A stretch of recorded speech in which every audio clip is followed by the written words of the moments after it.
তাই পরমাত্মা এখানে মনে করিয়ে দিচ্ছেন যে ভজন করো উস রব কা जो दाता है कुल सबका भजन करो उस रब का जो दाता है कुल सबका।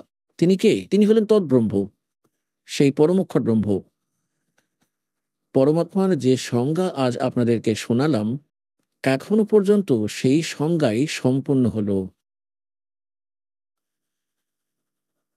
ভজন করো উস রব কা जो दाता है कुल सबका। সর্বকুলের দাতা উনি কে?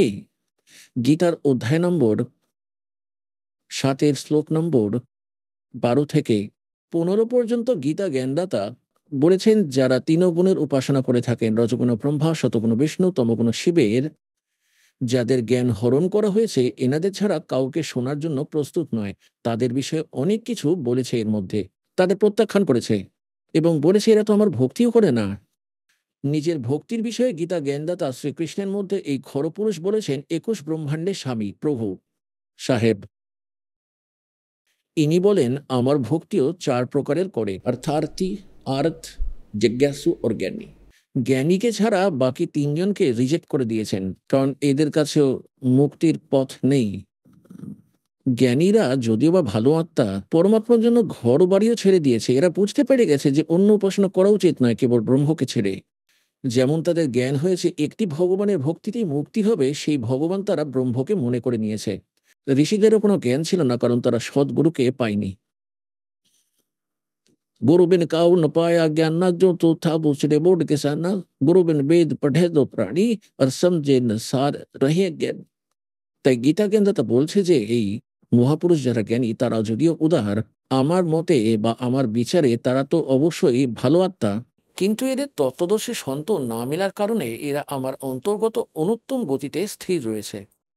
এদেরও জন্ম মৃত্যু সমাপ্ত হওয়া সম্ভব নয়, কারণ গীতা জ্ঞানদাতা স্বয়ং বলছেন যে গীতা অধ্যায় নম্বর 2 শ্লোক নম্বর 12-তে, গীতা অধ্যায় নম্বর 4 শ্লোক নম্বর 5 এবং 9-তে, গীতা অধ্যায় নম্বর 10 শ্লোক নম্বর 2-তে, হে অর্জুন, তোর এবং আমার অনেক জন্ম হয়েছে, তুই জানিস না কিন্তু আমি জানি।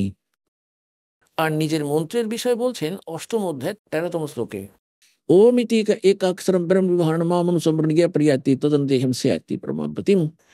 আমার ব্রহ্মের একটি ওম মন্ত্র আছে, এর সাধনা করা সাধক যখন সাধনা করতে করতে শরীর ছেড়ে যায়, সে ওমের দ্বারা প্রাপ্য ব্রহ্মগতিকে প্রাপ্ত করে। যা ব্রহ্ম সাধনা, সে ব্রহ্মলোকে যায়। গীতা অধ্যায় নম্বর 8 শ্লোক নম্বর 16-তে বলা হয়েছে, ব্রহ্মলোক পর্যন্ত ভি, ব্রহ্মলোকে চলে যায় যারা, তারা পুনরাবৃত্তিতে পড়ে, জন্ম মৃত্যুর মধ্যেই পড়ে। তাই গীতার অধ্যায় নম্বর 18 শ্লোক নম্বর 62-তে, গীতার অধ্যায় নম্বর 15 শ্লোক নম্বর 4-এ বলা হয়েছে, তত্ত্বদর্শী সন্ত পাওয়ার পর পরমেশ্বরের এই পরম পদের খোঁজ করা উচিত, যেখানে যাওয়ার পর সাধক পুনরায় ওই সংসারে আর কখনোই ফিরে আসতে চায় না। আর অর্জুন, তুই সর্বভাবে ওই পরমেশ্বর স্মরণে যা, যেখানে ওনার কৃপায় তুই পরম শান্তি ও সনাতন পরম ধাম প্রাপ্ত করবি। 15 নম্বর অধ্যায়ে 4 নম্বর শ্লোকে বলেছে যে তত্ত্বজ্ঞান, তত্ত্বদর্শী সন্তের কাছ থেকে তত্ত্বজ্ঞান প্রাপ্ত করার পর পরমেশ্বর ওই পরম পদের খোঁজ করা উচিত না, যেখানে যাওয়ার পর সাধক আর কখনোই এই সংসারে ফিরে আসে না। এবং যে পরমেশ্বর সর্বব্রহ্মাণ্ড রচনা করেছেন, যিনি সর্বকুলের মালিক, যিনি সবার মালিক, বদন করো উসের বদা जो दाता है कुल सबका। গীতা অধ্যায় নম্বর 15 শ্লোক নম্বর 16 এবং 17-তে 3 পুরুষের কথা বলা হয়েছে, খরপুরুষ, অক্ষর পুরুষ, তৃতীয় হলেন পরমক্ষর ব্রহ্ম বা পরমক্ষর পুরুষ। ওনার বিষয়ে বলা হয়েছে, ये लोग तेरे अविश्य विपरीत अवैश्वर उत्तम पुरुषत्व अन्य परमात्मा उदारते। উত্তম পুরুষ এই 2 পুরুষের থেকে অন্য কেউ, খরপুরুষ পরমক্ষর পুরুষের থেকে ভিন্ন, এবং তিনি 3 লোকের মধ্যে প্রবেশ করে সকলের ধারণ পোষণ করে থাকেন।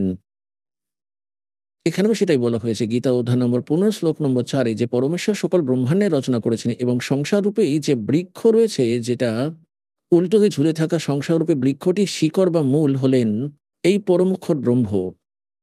তাই পুরো গাছটির মূল থেকেই আহার মেলে এবং তার থেকেই তার প্রতিপাদন হয়। তাই জন্যই তাকে মূল মালিক বলা হয়, কুলের মালিক। ভজন করো উস রবদা जो दाता है कुल सबदा। তিনি হলেন সবার দাতা। তো শিকড় থেকেই পুরো বৃক্ষের আহার প্রাপ্ত হয়। তাই ওই মূল মালিকের দ্বারাই এখানকার সবার পালন পোষণ হচ্ছে, পরমাত্মার দ্বারাই। এখন যে প্রসঙ্গটি চলছে তাতেই ফিরে আসি যে যে পরমেশ্বর সর্বব্রহ্মাণ্ড রচনা করেছেন, অর্থাৎ সংসার রূপে বৃক্ষে প্রবৃত্তি যার দ্বারা বিস্তার প্রাপ্তি হয়েছে, কেবল তারই ভক্তি করতে থাকো। সে নিজের ভক্তি করতেও না করে দিয়েছে, কেবল ওনারই ভক্তি করো। অষ্টম অধ্যায়ের প্রথম শ্লোকের উত্তরে বলছেন যে উনি হচ্ছেন পরম অক্ষর ব্রহ্ম। তৃতীয় মন্ত্রে বলেছে অষ্টম অধ্যায়তেই যে তিনি হলেন পরম অক্ষর ব্রহ্ম, যাকে জানার পর আবার সপ্তম অধ্যায়ের ২৯তম শ্লোকে বলেছেন যে সেই তত্ত্বব্রহ্মকে জানার পর প্রাণী কেবল জরা ও মরণ থেকে, বৃদ্ধ অবস্থার দুঃখ থেকে এবং মরণ মানে মৃত্যুর দুঃখ থেকে মুক্তি পাওয়ার চেষ্টা করতে থাকে। তো এখানে গীতা জ্ঞানদাতা অষ্টম অধ্যায় ৫ ও ৭ মন্ত্রে নিজের ভক্তি করার বিষয়ে বলেছেন যে আমার ভক্তি কর, তাহলে আমাকেই প্রাপ্ত হবি, কিন্তু যুদ্ধ করতে হবে। এই জন্য যুদ্ধ করতে হবে, নাহলে শান্তি প্রাপ্ত হবে না। তাই অষ্টম অধ্যায়ের ৮, ৯ এবং ১০ শ্লোকে বলেছে যে ওই পরমক্ষর ব্রহ্মের ভক্তি করলে, সচিদানন্দ ঘন ব্রহ্মের ভক্তি করলে তাহলে তাকেই প্রাপ্ত হবি, আর তারপর তোর আর কখনো জন্ম মৃত্যু হবে না। তো পুণ্যাত্মারা, এতক্ষণ যে প্রসঙ্গটি চলছিল তা হলো সে পরমাত্মা। পরমাত্মার সংজ্ঞা আপনারা জানলেন, আপনাদের জ্ঞান হলো। আজ সবার শুরুতে দাস বাণী পরমাত্মার বিষয়ে বলেছিল, আগে গয়ে না বাবড়ে रहते भी सब जाही, बिन साहेब की बंदगी कहीं ठोर ठोकर नहीं। যারা চলে গিয়েছেন তারা তো আমাদেরকে কিছু জানায়নি যে তারপর তাদের সাথে কি ঘটেছিল, কোথায় গেল, পশু হলো, পাখি হলো, স্বর্গে গেল, নরকে গেল। रहते भी सब जा, বাকি যারা রয়েছেন তারাও এইভাবেই চলে যাবেন। বিন সাহেব কি বন্দগি কে ঠোঁট ঠিকানা। সাহেব মানে পরমাত্মার, সত্য পুরুষের। আবার সাহেবের অর্থ ভগবান, আল্লাহ, খুদা, রব, স্বামী, মালিক।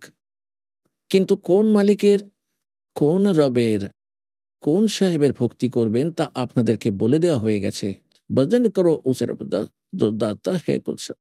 কুলের সবার দাতা কে তা ব্যাখ্যা করা হয়ে গেল।